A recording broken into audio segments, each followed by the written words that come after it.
Hello and welcome to another episode of Ashes to Go. I am your host, Redbyrd, and with me is BDLG. Bordy, it's good to be with you tonight, brother. Yeah, man, another episode of Ashes to Go, dude. It's always fun every couple weeks coming in here and recording these things. I enjoy it, man. It is, man. We have a good show for you guys tonight. Once we get past the initial news, of course. I'm sure you're all aware at this point, though. First and foremost, so if you haven't checked out our YouTube channel, you should definitely go to do that over at youtube.com/Studio Loot, as well as Twitter.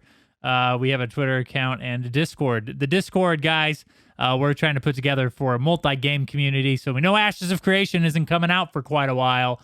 But if you're into other MMOs, we've been playing a lot of Valheim. We plan to play a ton of New World. So come over there and join us. Jump into the Discord. We'd love to have you guys. And hopefully we can build up a bunch of friendships going into Ashes of Creation, dude. That'd be dope. Yes, sir. Also, quick housekeeping reminder, these happen every month, but March's dev live stream is going to happen on March 26th at 11 a.m. PDT. That's 1 p.m. Central Standard Time, and that is 2 p.m. Eastern Standard Time. So I think we hit every time zone but Mountain, and so we don't leave the Mountain people out. That is noon for you guys chilling in Colorado or whatever other states are in that time zone. I have no idea. Don't ask me, dude. I don't know my time zones. Idea. Yeah. I barely know what time zone I'm in. So yeah, I'm good to know that. Yeah. Also, guys, and let's just get this out of the way right here. Everybody knows this. Alpha 1's been delayed. So now the official dates for that, if you have access to Alpha 1, is May 14th through May 21st. So I think we did a video on the actual delay, and that was a 2-month delay, I believe. It's supposed to be in March. Yeah. And so now it's in May. So if you have access to that, hold tight. You're going to get, I think, a better product come May. So that's a good positive thing, I think. And we're going to talk a little bit about that right now, Bordy. Bordy, now that the game has been delayed by 2 months, and this is early on, so we kind of, and Steven prepared us for something like this, possible delays in production and all that. What are your thoughts on the delay of Ashes Creation initial alpha? I mean, I think it's fine. It's an alpha delay. It is what it is, man. I think overall, what it boils down to is they just weren't ready to show the game to the public yet. It's under NDA, and then that is the first time that the NDA was going to drop, and they know how important it is to continue to build up hype for the game, to continue to maintain that hype for the game. And so I just don't think they were ready to show it to the public. I think there were some things in the game that they just weren't quite ready to show off, and so they understand and they know that there's going to be a ton of people, a ton of big influencers in the YouTube and the Twitch space that are going to be streaming and covering this game whenever the NDA drops. And so they want to make sure that they're delivering a good product to the public.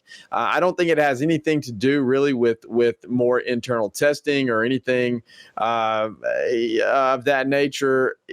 Really, I think really what it boils down to is the public's perception of the game, and they're wanting to make that as good as possible for the alpha. And so I think that's why they delayed it. And I think that's a smart move on their part too, because delay an alpha for 2 months and bite the bullet there, or release something that is going to be perceived negatively by the masses, which is worse, right? So I would say that the delay is probably fine. And that's kind of my assumption of Yeah, I agree with you 100%.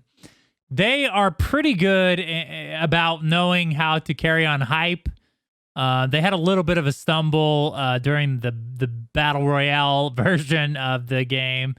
But since then, they've been really good about, especially Steven, being good about promotion and building up the hype for the alpha and the Kickstarter and all of those things. So it would be a shame to waste that hype build up on maybe, pushing out the alpha a couple months early with a lot of flaws and problems. Because like you said, once that NDA drops, a lot of people like Asmongold and other big streamers that are dedicated to the MMO space will be in there and showing off their video, making first impression videos.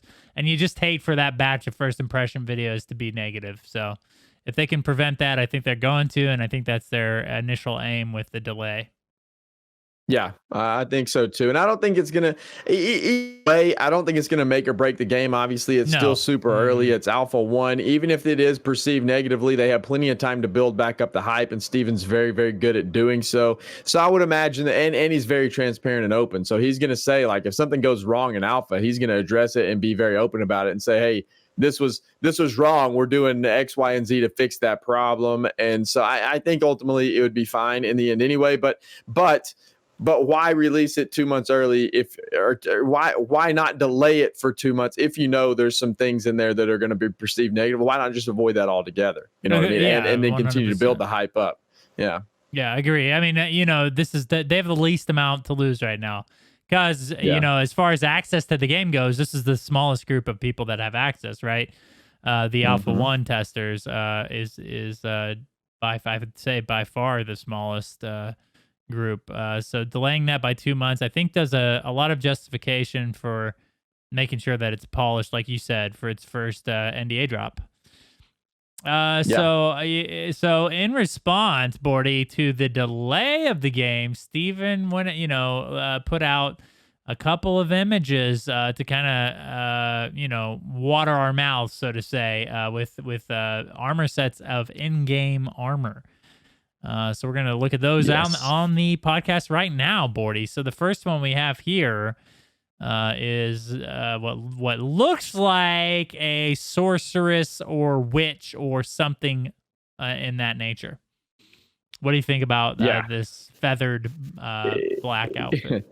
It looks amazing. I think we had something very similar to this in one of the backer packs a few months back, and this is amazing to me. The blue and the black together, the color combination, plus just the way it kind of flows together. This aesthetic right here is spot. I love it, dude. I think it's amazing.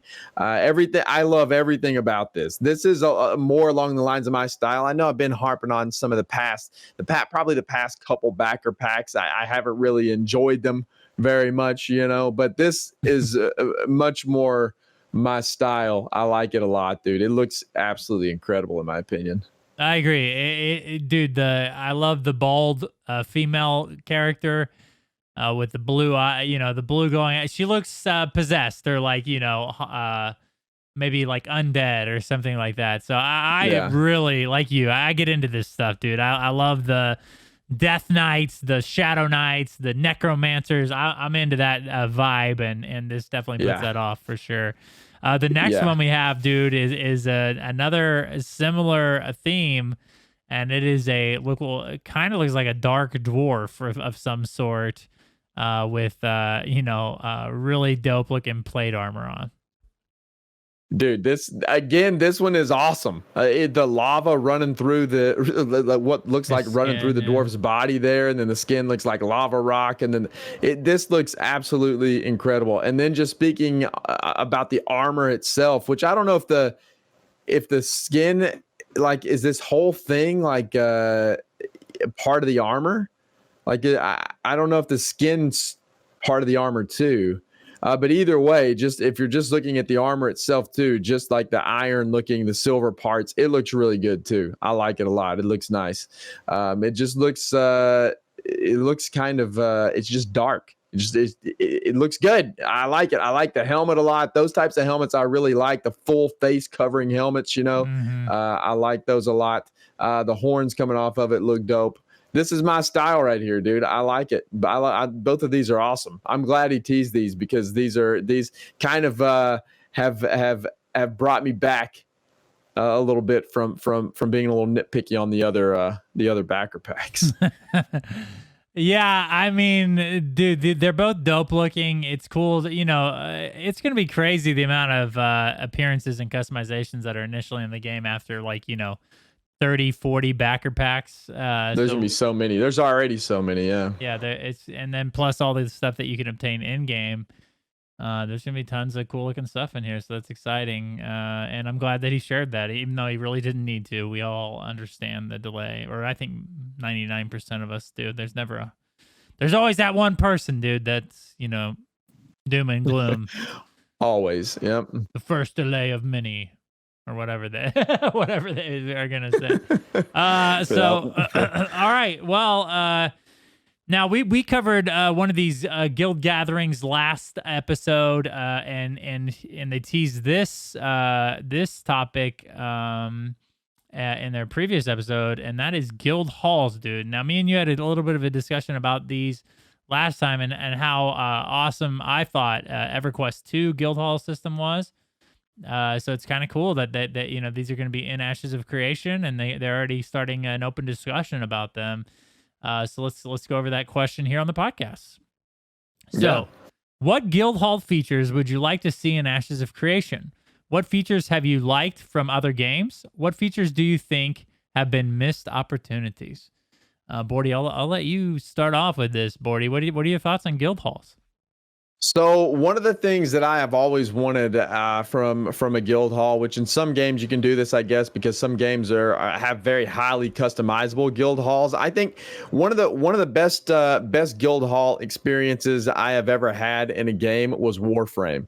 Warframe had an amazing guild hall system. The way you had to work together as a guild to kind of decorate it and get the things that you needed to put in the guild hall was awesome. I'm sure it's completely different now, or they probably upgraded it or made it even better since I played, because it's been a couple years since I played Warframe, but it was awesome. The guild hall system was awesome. And so I would like to see a little bit of that in Ashes, and a little bit of that. I mean, just the way how everything was customizable, from the colors to where you placed your you kind of had little areas, you made hallways and made your guild hall kind of how you wanted it. There were teleporters you go up and down into it's a space game, so teleporters make sense in that game. Probably not so much in Ashes, I guess, or maybe they would. I don't know, but just how customizable it was. That's kind of the point I'm trying to make here, is just how customizable it was and how everyone in the guild contributed to the overall development of the guild hall. That's what was cool too. You had to go out and you had to collect these resources specifically for like crafting a useful crafting station in the guild hall, and I really liked that. Just the customizable aspect and it promoted kind of unity in the guild. You're all working towards building up your hall versus just kind of the guild leader bought the hall and then everybody uses it type of thing, Yeah, I love the joint effort in creating and designing guild halls. I like, in EverQuest 2, it was basically you could come together as a guild, and some of like raid bosses dropped trophies and stuff. So then you knew like what bosses your guild had downed, and you can have those trophies in your guild hall. I thought that was pretty dope. And now in today's age of gaming, I think free building is definitely something that I would like to see in these guild hall systems, is people to be able to see how cool structures they can build, and not just like some uniform like pre-built castle or whatever might be in there. Freehold, I don't know. I would think that freeholds and guild halls are a little bit different, or hopefully they will be. But we'll see. And if so, then, I would like to see some freeform building. I think that is the wave, dude. And hopefully that will make its way into Ashes of Creation too. But yeah, dude, I love the idea of group housing in an MMO. I don't think a lot of games have been able to pull that off successfully, and most don't even try. So I'm just excited that the features in Ashes of Creation to begin with. Yeah, absolutely, man. And there's something about everybody working together in your guild to build the guild hall that gives everybody that connection to it, you know, which I really, really enjoy. And that's one of the things that made Warframe awesome. Back in the day, whenever I was playing that a lot, we had a fairly large guild in there, and it was fun just to get on and work together towards that. And we spent, several months actually building that thing out, and it was just a fun time. And then it was a sense of accomplishment for the guild too. On top of everything else we were doing as a guild, it was just a lot of fun. But another thing I'd like to see happen in Ashes, and if you do free build, you could do this easily, I guess, but is like a place to duel. We're all about PvP. You and I both enjoy PvP, and it'd be awesome to have like a designated area to duel, maybe like with some sort of leaderboard system, maybe like a bulletin board that keeps track of who's won what, and maybe that's asking a little too much, I don't know, but maybe like some sort of system where you can as the guild leader or certain people can control the bulletin board, and maybe even put like a bracket on the board or something so people can look at it and have tournaments and that type of thing. Kind of just a designated PvP area would be awesome, I think. And some organized, some sort of way to organize the tournament within the game itself versus having to use outside tools would be cool. Yeah, that would be dope. I just like the idea of, like you said, being proud of that guild hall, being able to show it off to other people too. Maybe inviting guests in there that aren't in the guild that can, you can brag about how dope your guild hall is, and then you try to steal them from their guild because of how cool your guild hall is. So stuff like that's fun, man. And what would be cool is if they were somehow seen in the open world. If you had to have a plot of land that was available on the server to even have a guild hall, and then once you did, it was something, a building that like kind of was present in the world that people can run by, and I don't know how they could rate it or whatever like that, but stuff like that's a lot of fun, man. And I really again, Ashes of Creation has some pretty extensive systems in it already, so I'll be interested to see what their take is on guild halls for sure. Yeah, absolutely, man. So another thing I wouldn't mind seeing in inside of a guild hall itself is maybe its own market. Now you'd have to have a pretty big guild for that to happen, I think, but maybe just your own marketplace within your guild so that you could buy and sell stuff to your guild mates at maybe a discounted rate or whatever. That, and then obviously guild storage within there is a huge one. I think that's a must, but that's nothing really unique. But I think that's something you would want to have in there, though, right? Yeah, I agree. I don't know. That gets complicated because, like, I mean, I guess maybe you use it in guild and you can set the prices for just in guild members only.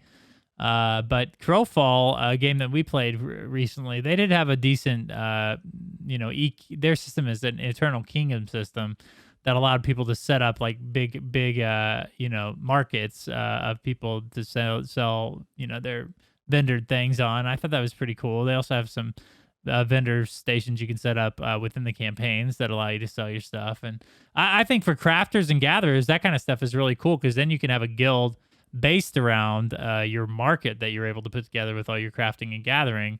And I agree. That would be something cool to have something feature like that to support those type of guilds.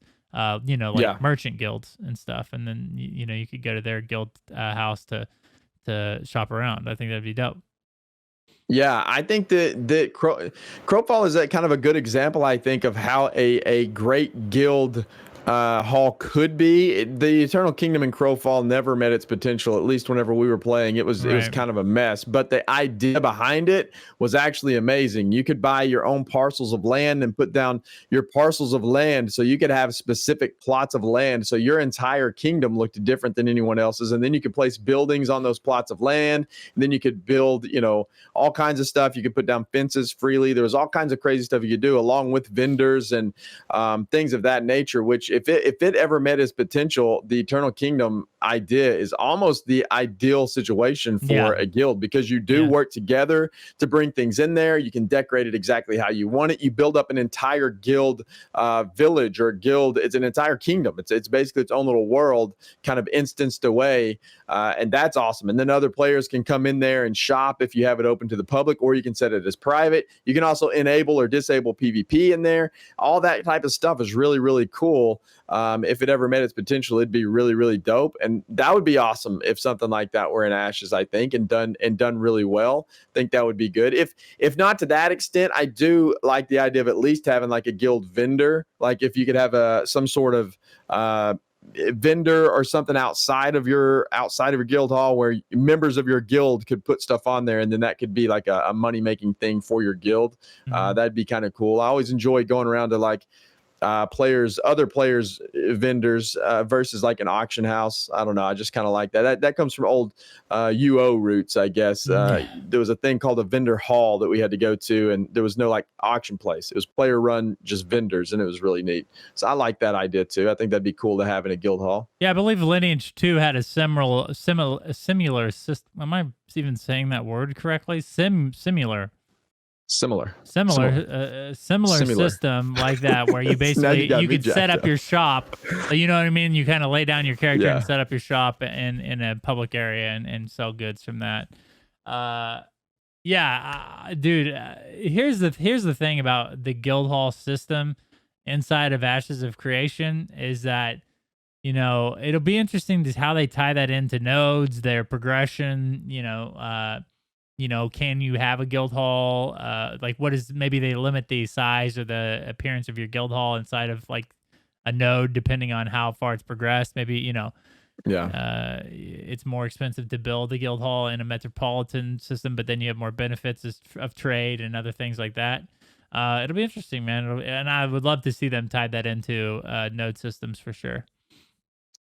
Yeah, it would be dope if it were all tied together somehow, no doubt. I think there's a lot that they can do with guild halls, and I think that is yet another way that they can set themselves apart from other MMOs. Is just have a really good guild hall system. People really enjoy that. I know I do. I like to, if I'm a part of a guild, having a unique place to go and a unique place to meet and hang out is good. And I would like to see other activities potentially within the guild hall too, like maybe I don't know, like a tavern style thing where you can go play cards or something with your guild mates and maybe bet some gold or something, or I don't know, something like that would be like fun Gwent. too. Just keep your guild engaged. Yeah, something like that. Yeah, just little maybe mini games specifically for your guild, I think would be good. Anything to promote kind of camaraderie amongst your guild mates and give you a reason to go to your guild hall. I think a lot of games fail in that area too, is that you have a guild hall, but then there's no reason to go there. Like why would you go hang out at your guild hall? What's the point in being there? Right. So that's another kind of important aspect is you want there to be a reason for you to want to go to your guild hall, which would be, it's kind of hard to, I guess, to give it a really good reason other than to go hang out with your guild mates. But just mini games and stuff like that, I think can promote that for sure. Yeah, I agree. It's a tough sell as a feature because, how do we utilize it with the in-game systems and all that? But I'm excited to see them try it and figure it out because I really do like having that option of having the guild hall. Like you said. All right, man. Well, if you guys have more to talk or discuss about guild halls, let us know in the comments below. What do you want to see in a guild hall, or what are some good guild hall systems that you've seen in MMOs that you'd like to see some of those features utilized within Ashes of Creation? All right, Bordy. Well, that does it for our conversation this week. Why don't you tell people about the company of the week? Yeah, man, the company of the week. Listen, they have an incredibly long description, so I'm not going to go all the way into it. Okay, the company of the week is called Seedless Cheetos. Seedless Cheetos. Yeah, it's an epic name, dude. I like it. The region is NA, English speaking, focuses PvX, size 26 to 50. They are currently recruiting, and they simply say they're a classic WoW guild coming to Ashes of Creation. So if you played WoW, if you like WoW, this may be a smooth transition for you. So you'll have something to talk about with your guild mates here with the Seedless Cheetos Guild. So go check them out, and I'll leave links in the description across all platforms. Yep, Seedless Cheetos, as Seedless opposed Cheetos. to the seeded Cheetos, seeded of course. Cheetos. Yeah, seedless are much better. I would have to agree with that. All right, Bordy. Yeah. Well, it's been a fun one. Guys, we appreciate you continuing to hang in here with us and listen to the podcast. We're excited for the alpha, the NDA drop. We know you guys are too, just a little bit longer, and that will be happening exactly 2 months, I guess, from this episode. So, again, guys, don't forget to check out the YouTube channel. Also, ashesfans.com. We're going to continue to update that with all the current news leading up to the alpha, and we also have an article over there, so if you'd like a quick down and dirty version of everything you need to know about Ashes of Creation, we have that up over there as well. So again, guys, thank you so much for listening. Don't forget to hit that 5-star rating over there on iTunes if you're listening to that as well, and thank you for that, and we will see you in the next episode of Ashes to Go.